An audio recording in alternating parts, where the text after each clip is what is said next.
Magandang hapon mga ka-loads. Wala na tayong biyahe, no? Ubus na yung biyahe ng ating hardware. Pag wala na ang biyahe dito, no? Ubus na at maaga pa na may pinapapagawa yung bus namin.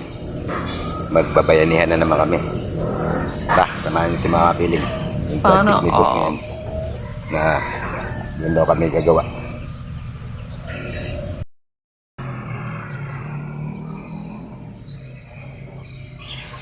Dito tayo mga kapiling sa pag wala tayong biyahe.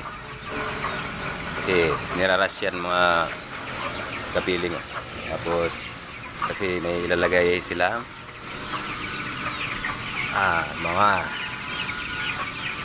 mga karami-rami nila.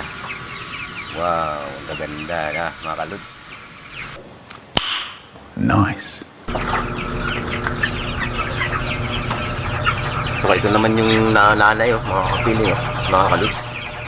100 discount yan. Ang laki niyan. 100. Ano na yan, sa 10 kilo. 10 kilo na yung mga kaluts.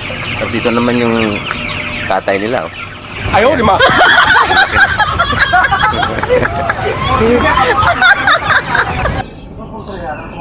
Ayan, kita nyo naman mga kapiling, no? Lima yan, boss eh. Lima.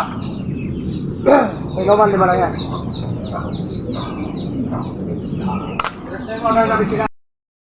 Ayan mga kapiling. Kita nyo naman, nagawa ko na yung trabaho ko dito, no? Maraming salamat po sa ating lahat dyan. Lalo sa mga followers natin, viewers. Masugid na pag-subaybay. Maraming salamat po sa pag-support mga kapiling. Thank you very much and God bless all. Thank you for watching.